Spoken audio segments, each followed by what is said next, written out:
أما بعد فأعوذ بالله من الشيطان الرجيم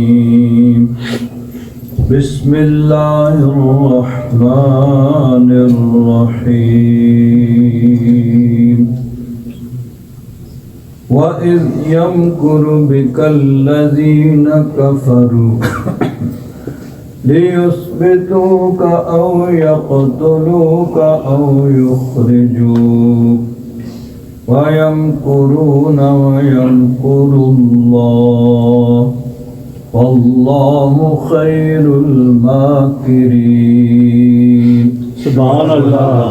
آمنت بالله صدق الله مولانا العظيم وبلغنا رسوله النبي الأمين الكريم ونحن على ذلك لمن الشاهدين والشاكرين والحمد لله رب العالمين. سبحان اللہ. إن الله وملائكته يصلون على النبي يا أيها الذين آمنوا صلوا عليه وسلموا تسليما.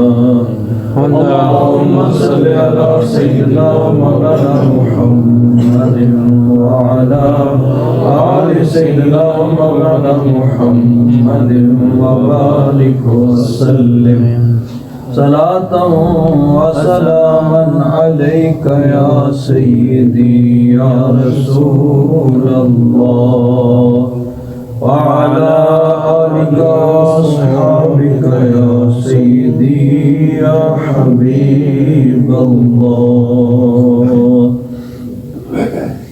بلغ العلا بكماله كشف الدجى بجماله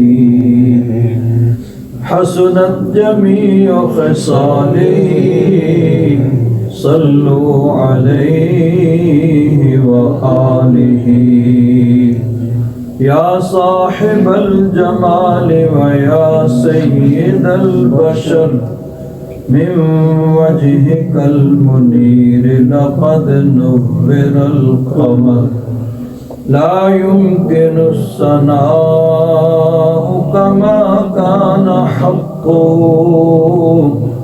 بعد الخدا بزرگ توئی قصہ مختصر. حضرات محترم،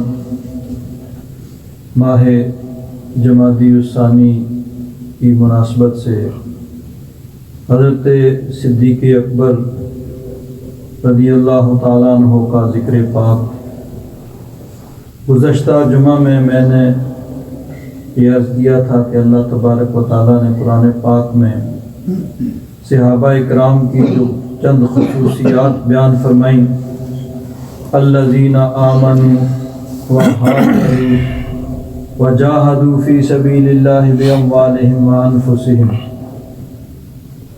ایمان لائے، ہجرت کی، جان و مال سے اللہ کی راہ میں جہاد کیا، اعظم درجۃ عند اللہ، اللہ تبارک و تعالیٰ کے ہاں ان کا بڑا درجہ مرتبہ ہے، وَأُولَئِكَ هُمُ الْفَائِزُونَ، اور یہی لوگ کامیاب ہیں. حضرت صدیق اکبر رضی اللہ تعالیٰ عنہ اس آیت کی اگر تناظر میں دیکھا جائے تو ایمان، میں نے عرض کیا تھا کہ حضرت صدیق اکبر رضی اللہ تعالیٰ عنہ سب سے اول، سب سے پہلے ایمان لانے والے، بلکہ حضور کے اعلان نبوت سے پہلے بھی کبھی شرک نہیں کیا، بچپن میں بھی کبھی بت پرستی نہیں کی. اس ماحول کے اندر جہاں بت پرستی عام ہے اور بت پرستی کو برا نہیں سمجھا جاتا بلکہ اس پہ فخر کیا جاتا ہے، اس ماحول میں آپ نے کبھی بت پرستی نہیں کی، نہ صرف بت پرستی نہ کی بلکہ تمام جہالت کی برائیوں سے آپ اللہ تبارک و تعالیٰ کے فضل و کرم سے محفوظ رہے، اور اس دور جہالت میں جتنی بھی برائیاں پائی جاتی تھیں، شراب نوشی، بدکاری اور اسی طرح ظلم و ستم، لوگوں کا حق چھین لینا، ہر قسم کی برائی سے اللہ تبارک و تعالیٰ نے آپ کو پہلے بھی اس دور جہالت میں بھی محفوظ رکھا۔ تو ایمان لانے میں سب سے اول دوسرا وصف جو اللہ تبارک و تعالیٰ نے بیان فرمایا وہ ہے ہجرت، کہ ایمان لانے کے بعد مکہ سے ہجرت کر کے مدینہ منورہ تشریف لے گئے۔ ہجرت کو اگر دیکھا جائے تو اس میں بھی حضرت صدیق اکبر کا رتبہ اور مرتبہ سب سے بلند ہے، بے شک، کہ باقی صحابہ کرام نے ایک ایک دو دو کر کے یا چند آدمیوں کے گروپ کی شکل میں ہجرت کی، لیکن حضرت صدیق اکبر رضی اللہ تعالیٰ عنہ خود نبی کریم صلی اللہ علیہ وسلم کے ساتھ ہجرت کرتے ہیں، اور قرآن پاک میں اللہ تبارک و تعالیٰ نے اس ہجرت کے واقعہ کو بڑے ہی پیارے انداز میں بیان فرمایا۔ پہلے تو یہ کہ ہجرت کا جو فوری اللہ تبارک و تعالیٰ کی طرف سے حکم ہوا، اس کی کیا وجہ تھی کہ جب مکہ میں ایک ایک دو دو کر کے لوگ مسلمان ہو رہے ہیں، روزانہ کوئی نہ کوئی آدمی مسلمان ہو جاتا ہے، تو کافروں نے دیکھا کہ اگر یہی صورتحال رہی تو ایک نہ ایک دن یہ اکثریت میں ہوں گے، ہم اقلیت میں ہوں گے، میجارٹی ان کی ہوگی، ہم مینارٹی ہو جائیں گے یہاں مکہ میں، تو پھر سرداری بھی جاتی رہے گی اور سب کچھ ہمارے ہاتھ سے نکل جائے گا۔ تو قبل اس کے کہ وہ دن آئے اس کا سد باب کر لیا جائے، چنانچہ مکہ مکرمہ میں ان کا ایک پارلیمنٹ ہاؤس تھا جہاں سب سے اہم معاملات پہ جو ہے وہ فیصلے کیے جاتے تھے، مشورے کیے جاتے تھے، تو وہاں بیٹھ کے ان کا مشورہ ہوتا ہے۔ حضرت پیر کرم شاہ صاحب رحمۃ اللہ تعالیٰ علیہ ارشاد فرماتے ہیں کہ اہل یثرب یعنی مدینہ منورہ کا پہلے نام یثرب تھا، تو جب وہاں اسلام کی روشنی پھیلنے لگی تو کفار مکہ کو یہ فکر دامن گیر ہو گئی کہ کہیں حضور بھی ہجرت کر کے انہی کے پاس مدینہ منورہ نہ چلے جائیں، اگر ایسا ہوا تو پھر اسلام کا خطرے کا سد باب ان کے اختیار سے باہر ہوگا۔ چنانچہ کوئی فیصلہ کن قدم اٹھانے سے پہلے انہوں نے اپنی قومی پارلیمنٹ یعنی دار الندوہ کے اندر میٹنگ بلائی۔ اللہ تبارک و تعالیٰ اس کا بیان سورہ انفال میں فرماتا ہے، وَإِذْ يَمْكُرُ بِكَ الَّذِينَ كَفَرُوا، محبوب اس وقت کو یاد کرو جب آپ کے بارے میں وہ مکر کر رہے تھے، خفیہ تدبیریں کر رہے تھے کافر وہاں بیٹھ کے، لِيُثْبِتُوكَ أَوْ يَقْتُلُوكَ أَوْ يُخْرِجُوكَ، سبحان اللہ، کوئی یہ مشورہ دے رہا تھا کہ ان کو کسی اندھیرے گھر کے اندر قید کر دیا جائے، وہاں قید رہیں اور جب تک زندہ رہیں وہیں پہ قید رہیں۔ دوسروں نے کہا یہ کیسے ہو سکتا ہے، ان کے ماننے والے ان کے خاندان قبیلے کے لوگ ہیں، وہ چھڑا لیں۔ کسی نے کہا کہ ان کو یہاں سے نکال دیا جائے، مکہ سے جلا وطن کر دیا جائے۔ اس پہ بھی اعتراض ہوا کہ نہیں، اگر چلے جائیں گے جہاں جائیں گے وہاں لوگ ان کے گرد جمع ہو جائیں گے اور پھر لشکر جمع کریں گے اور ایک نہ ایک دن مکہ کو فتح کر لیں گے۔ بعض روایات میں یہ آتا ہے کہ شیطان ایک بزرگ کی شکل میں وہ بھی وہاں آ کے بیٹھا ہوا ہے۔ اور شیطان نے یا ابو جہل نے آخر میں یہ مشورہ دیا کہ قتل کیا جائے۔ اب اس میں بھی یہ تھا کہ اگر قتل کریں گے تو ان کے ماننے والے ہیں، ان کے خاندان والے ہیں، وہ جو قتل کرے گا اس کو قتل کر دیں گے، بدلہ لیں گے۔ تو ابو جہل نے کہا کہ ہر خاندان کا، ہر قبیلے کا ایک نوجوان تلوار لے کر سحری کے وقت، رات کے وقت ان کے دروازے پہ کھڑا ہو جائے۔ جیسے یہ سحری کے وقت نکلیں سب لوگ یک بارگی حملہ کر دیں اور ان کو قتل کر دیں معاذ اللہ۔ پھر جب معاملہ آئے گا تو ظاہر بات ہے کہ پورے مکہ سے تو وہ بدلہ نہیں لے سکتے، ہر خاندان، ہر قبیلے کا ایک نوجوان ہوگا، تو پھر خون بہا دینے کا معاملہ آئے گا۔ بھئی ٹھیک ہے، ان کے خون کی قیمت دی جائے، تو سب قبیلے مل کے خون بہا ادا کر دیں گے۔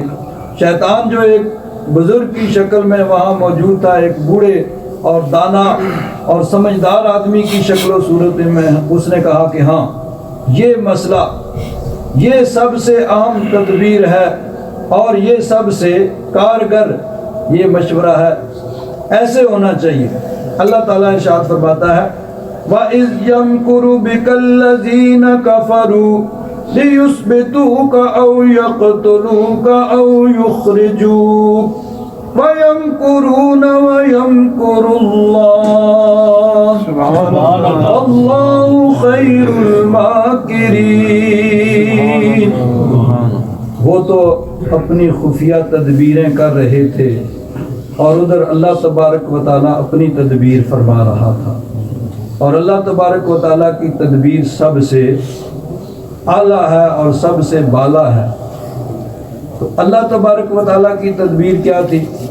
انہوں نے مشورہ کر لیا، فیصلہ کر لیا کہ ٹھیک ہے بھائی، رات کو ہر قبیلے کا ایک نوجوان تلوار لے کر ان کے دروازے پہ رہے، جیسے ہی صبح نکلیں سحری کے وقت تو سب لوگ حملہ کر دیں اور سب مل کے ان کو قتل کر دیں۔ بالآخر خون بہا دینے کا مسئلہ آئے گا، سارے قبیلے مل کے تھوڑا تھوڑا حصہ آئے گا، سب دے دیں گے۔ اللہ تبارک و تعالیٰ کی تدبیر کیا تھی؟ اللہ تبارک و تعالیٰ کی تدبیر یہ تھی کہ اللہ تبارک و تعالیٰ نے اپنے دین کو غالب کرنا تھا کہ لِيُظْهِرَهُ عَلَى الدِّينِ كُلِّهِ۔ یہ فیصلہ تھا رب ذوالجلال کا، چاہے کافر کچھ بھی کریں، وَلَوْ كَرِهَ الْكَافِرُونَ۔ چنانچہ اللہ تبارک و تعالیٰ کا حکم آ گیا کہ محبوب آج رات آپ نے مکہ شریف سے نکلنا ہے۔ ادھر ان کا مشورہ یہ کہ آج رات سارے تلواریں لے کے ہر قبیلے کا ایک نوجوان ان کے دروازے پہ کھڑا ہو۔ اسی رات اللہ تبارک و تعالیٰ کا حکم آتا ہے کہ محبوب آج رات آپ نے مکہ شریف سے ہجرت کرنی ہے۔ اللہ تبارک و تعالیٰ نے قرآن پاک میں اس کو بیان فرمایا إِلَّا تَنْصُرُوا فَقَدْ نَصَرَهُ اللَّهُ إِذْ أَخْرَجَهُ الَّذِينَ كَفَرُوا۔ اس وقت کو یاد کرو کہ جب کافروں نے مجبور کیا میرے محبوب کو مکہ شریف سے نکلنے کا، وہ سب لوگ تلواریں لے کے دروازے پہ کھڑے ہیں، نبی کریم صلی اللہ علیہ وسلم کو حکم ہوتا ہے۔ تو حضور ضیاء الامت حضرت پیر کرم شاہ صاحب رحمۃ اللہ تعالیٰ نے فرماتے ہیں کہ حضور سورہ یاسین کی ابتدائی آیات پڑھتے ہوئے وہاں سے نکلتے ہیں۔ اللہ تعالیٰ ارشاد فرماتا ہے وَجَعَلْنَا مِن بَيْنِ أَيْدِيهِمْ سَدًّا وَمِنْ خَلْفِهِمْ سَدًّا فَأَغْشَيْنَاهُمْ فَهُمْ لَا يُبْصِرُونَ۔ سبحان اللہ۔ ہم نے ان کے آگے ایک دیوار کھڑی کر دی، ان کے پیچھے ایک دیوار کھڑی کر دی۔ وَجَعَلْنَا مِن بَيْنِ أَيْدِيهِمْ سَدًّا وَمِنْ خَلْفِهِمْ سَدًّا فَأَغْشَيْنَاهُمْ فَهُمْ لَا يُبْصِرُونَ۔ سبحان اللہ۔ یا تو ان کی عقل پہ پردہ ڈال دیا یا ان پہ غشی طاری کر دی. فہم لا یبصرون، وہ دیکھتے نہیں. حضور ان کے درمیان سے نکلتے ہیں. اور کس شان سے؟ جب اللہ تعالیٰ کا حکم آیا تو نبی کریم صلی اللہ علیہ وسلم نے حضرت علی کرم اللہ تعالیٰ وجہ الکریم ان کو بلایا. ان کو بلا کے حکم دیا کہ اللہ تعالیٰ نے مجھے مکہ مکرمہ سے ہجرت کرنے کا حکم دیا ہے، تو آج رات میں مکہ شریف سے جا رہا ہوں، تو حضور میرے لیے کیا حکم ہے؟ حضور نے فرمایا کہ تم بھی ہمارے ساتھ ہجرت کرو گے، لیکن اس سے پہلے ایک کام تم نے کرنا ہے. جو حکم حضور؟ فرمایا یہ میرے پاس مکہ والوں کی امانتیں پڑی ہوئی ہیں. یہ جو لوگ تلواریں لے کے کھڑے ہیں نا، جو میرے خون کے پیاسے ہیں، انہی لوگوں کی امانتیں میرے پاس پڑی ہوئی ہیں. تو میں چاہتا ہوں کہ یہ امانتیں تم لے کے یہاں میرے بستر پہ سو جاؤ. صبح یہ امانتیں جن جن کی ہیں ان کو واپس کرنا، اور پھر آ کے ہمارے ساتھ تم بھی شامل ہو جانا. سبحان اللہ. اب دیکھیے صورتحال کیا ہے کہ ادھر وہ جان کے دشمن ہیں، تلواریں لے کے کھڑے ہیں، اور ادھر حضور کو انہی کی امانتوں کی فکر پڑی ہے کہ کہیں کسی کا مال ضائع نہ ہو جائے. تو انہی لوگوں کی امانتیں جو خون کے پیاسے ہیں، جو تلواریں لے کے باہر کھڑے ہیں، انہی کی امانتیں ہیں. انہی کے قبیلوں کے لوگوں کی امانتیں ہیں جو حضور کے پاس ہیں. ان کو حضور کے قتل کی فکر ہے، حضور کو ان کے مال کی، ان کی امانتوں کی فکر ہے کہ یہ صبح ان کے حوالے کرنا اور پھر واپس آنا. تو اس نازک موقع پہ بھی نبی کریم صلی اللہ علیہ وسلم نے اپنے عمل سے یہ بتایا کہ اسلام میں نماز فرض ہے، روزہ فرض ہے، حج فرض ہے، زکوٰۃ فرض ہے، لیکن اس کے ساتھ ساتھ معاملات بھی ہیں، وہ بھی ضروری ہیں. نماز بھی ضروری ہے، روزہ بھی ضروری ہے، حج بھی ضروری ہے، زکوٰۃ بھی ضروری ہے، لیکن اس کے ساتھ ساتھ معاملات بھی ہیں کہ انسان جھوٹ نہ بولے، کسی سے فراڈ نہ کرے، کسی کا حق نہ مارے، کسی پر ظلم و زیادتی نہ کرے. تو جس طرح حقوق اللہ ضروری ہیں، اسی طرح حقوق العباد بھی ضروری ہیں. اور اگر حقوق العباد میں کمی ہوئی تو پھر یہ حقوق اللہ، خطرہ ہے کہ یہ حقوق اللہ جو ہیں، جو نمازیں ہیں، روزے ہیں، حج ہیں، زکاتیں ہیں، ہے تو ہر سال کوئی آدمی حج پہ جاتا ہے، اور جب کہیں خرچ کرنے کا موقع آتا ہے تو سب کو دکھا کے سب سے آگے ہوتا ہے، روزے بھی رکھتا ہے، نمازیں بھی پڑھتا ہے، لیکن ادھر سے کسی کا حق مارا ہے تو بروز قیامت یہ نمازیں، روزے سب چلے جائیں گے پھر ان حقداروں کے پاس جن کے حق دنیا میں مارے ہیں، جن پہ ظلم کیا ہے، زیادتی کی ہے. تو حضور نے فرمایا الا لا ایمان لمن لا امانت لہ، جس میں امانت نہیں ہے، جو امانت میں خیانت کرتا ہے، نماز تو دور کی بات ہے، اس کا ایمان ہی نہیں ہے. الا لا ایمان لمن لا امانت لہ. تو ان کو حضور کے قتل کی فکر ہے، قتل کے لیے کھڑے ہیں، شہید کرنے کے لیے کھڑے ہیں، اور حضور کو ان کی امانتوں کی فکر. تو بہرحال حضور نبی کریم صلی اللہ علیہ وسلم حضرت صدیق اکبر کے گھر پہنچتے ہیں. حضرت علی کو اپنے بستر پہ لٹا کے حضرت صدیق اکبر کے گھر پہنچتے ہیں. وہ پہلے سے تیار ہیں، ان کے ساتھ لے کے غار ثور میں پہنچتے ہیں. اللہ تعالیٰ ارشاد فرماتا ہے کہ اِلَّا تَنْصُرُوهُ فَقَدْ نَصَرَهُ اللَّهُ إِذْ أَخْرَجَهُ الَّذِينَ كَفَرُوا ثَانِيَ اثْنَيْنِ إِذْ هُمَا فِي الْغَارِ. سبحان اللہ. اللہ تعالیٰ اس ہجرت کے واقعہ کو بیان فرماتا ہے. ثَانِيَ اثْنَيْنِ، دو میں سے دوسرا. دو کون تھے؟ ایک نبی کریم صلی اللہ علیہ وسلم اور ایک حضرت صدیق اکبر.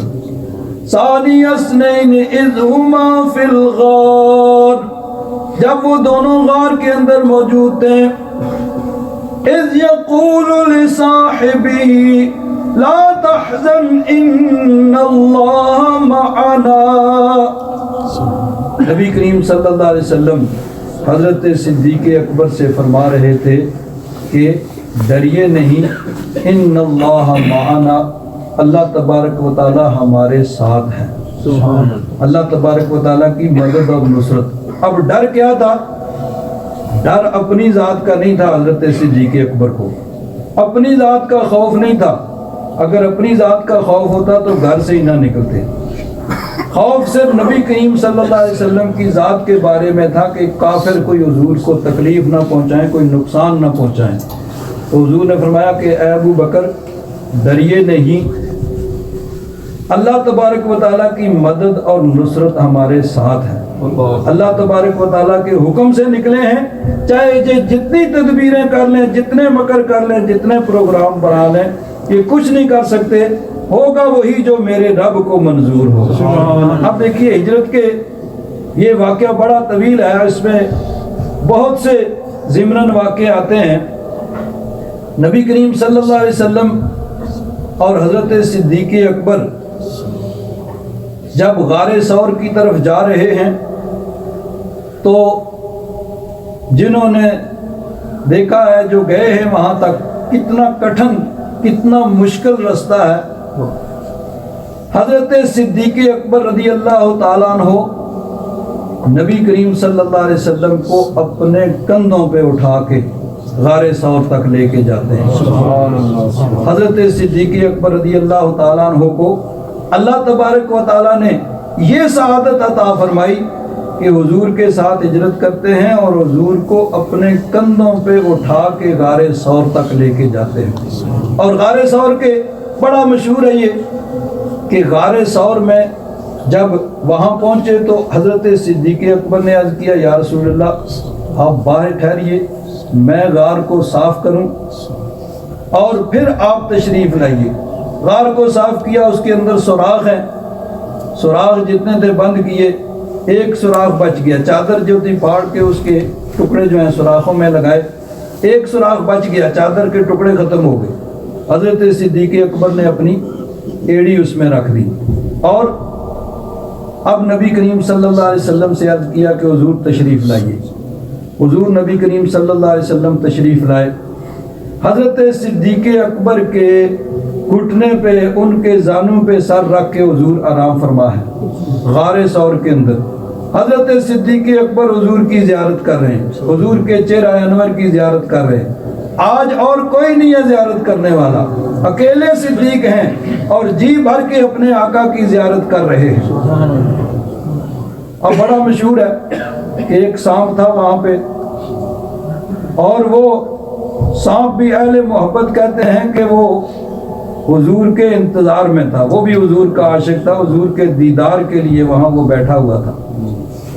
اب جب اس کو خوشبو محسوس ہوئی تو وہ باہر نکلنا چاہتا ہے، لیکن ہر رستہ بند ہے، جدھر جاتا ہے بند ہے، جتنے سوراخ ہیں بند ہیں۔ ایک جگہ ذرا نرم سی جگہ اس کو محسوس ہوئی، حضرت صدیق اکبر کی ایڑی جو تھی وہاں پہ اس نے پھر کاٹا۔ اس کا زہر حضرت صدیق اکبر کے جسم کے اندر پھیلتا ہے اور اتنا زہریلا ہے کہ آنکھوں سے آنسو جاری ہو جاتے ہیں۔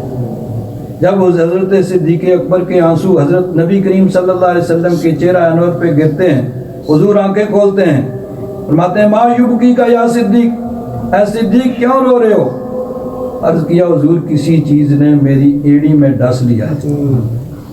نبی کریم صلی اللہ علیہ وسلم نے اپنا لعاب دہن مبارک لگایا، حضور کا لعاب دہن مبارک لگنا تھا کہ زہر کا اثر جو ہے وہ ختم ہو گیا، زہر کا اثر ختم ہو گیا۔ اب یہ بڑا تفصیلی واقعہ ہے، میں اس کو کلوز کر رہا ہوں۔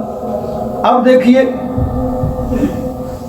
حضرت صدیق اکبر جانتے ہیں کہ یہاں کوئی ایسی موذی چیز ہو سکتی ہے کہ جو اگر مجھے ڈس لے تو میری جان جا سکتی ہے، لیکن جان کی پرواہ نہیں ہے، اپنے آقا کے آرام کی فکر ہے. بے شک سبحان تو اللہ. اپنے آقا کے آرام کی خاطر حضرت صدیق اکبر رضی اللہ تعالیٰ عنہ اپنی جان کی بازی لگا دیتے ہیں.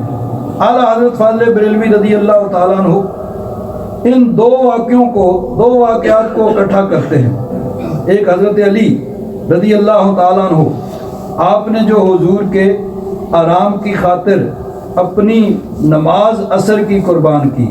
مولا علی نے واری تیری نیند پر نماز، وہ بھی عصر جو سب سے اعلیٰ خطر کی ہے، اور صدیق بلکہ غار میں جان تجھ پہ دے چکے، اور حفظ جان تو جانے فروز غرر کی ہے.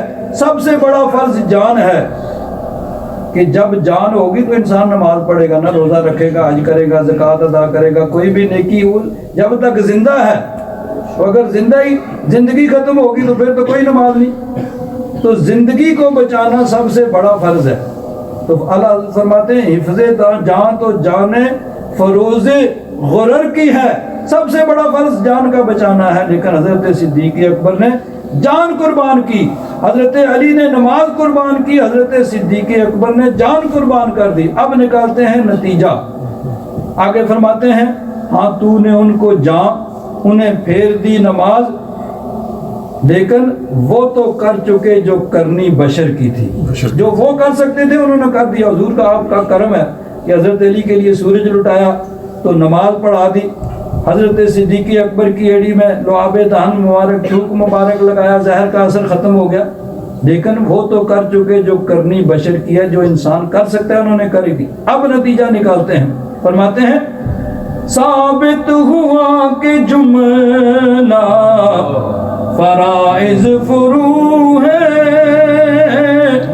تمام فرائض فرو ہے. ایک ہوتی ہے اصل، ایک ہوتی ہے فرع. ایک درخت ہے، درخت کا تنا ہے، تنے سے آگے شاخیں نکلتی ہیں، شاخوں کو کہتے ہیں فرع. تو اس کی جمع ہے فرو. تو یہ جتنے فرائض ہیں یہ شاخیں ہیں. نماز، روزہ، حج، زکوٰۃ، باقی سارے جو فرائض ہیں. ثابت ہوا کہ جملہ فرائض فرو ہے، اصل الاصول بندگی اس تاجور کی ہے. اصل چیز کیا ہے؟ حضور نبی کریم صلی اللہ علیہ وسلم کا ادب اور احترام. یہ ہے جان ایمان. یہ اگر ہوگا تو پھر یہ شاخیں کارآمد ہوں گی. یہ ساری نمازیں تب فائدہ دیں گی، روزے، حج، زکوٰۃ، ساری نیکیاں اسی وقت فائدہ دیں گی جب حضور کا ادب اور احترام، حضور کی محبت دل میں ہوگی. اور اگر یہ نہیں ہے تو پھر وہ ایسی شاخیں ہیں جن کا تعلق جڑ سے کٹ گیا، وہ سوکھ جائیں گی. ان نیکیوں کا فائدہ اسی وقت ہوگا جب دل میں حضور کا ادب ہوگا، حضور کا احترام ہوگا، حضور کی محبت ہوگی. اور یہ حضرت صدیق اکبر اور حضرت علی سے ثابت ہوتا ہے. اعلیٰ حضرت کا اپنا خیال نہیں ہے، یہ حضرت صدیق اکبر کے عمل سے ثابت ہو رہا ہے. اللہ تبارک و تعالی ان جیسی محبت ہم سب کو عطا فرمائے، اور ان کی محبت سے اللہ تبارک و تعالی ہم سب کو حصہ عطا فرمائے. آخر دعوانا الحمدللہ رب العالمین.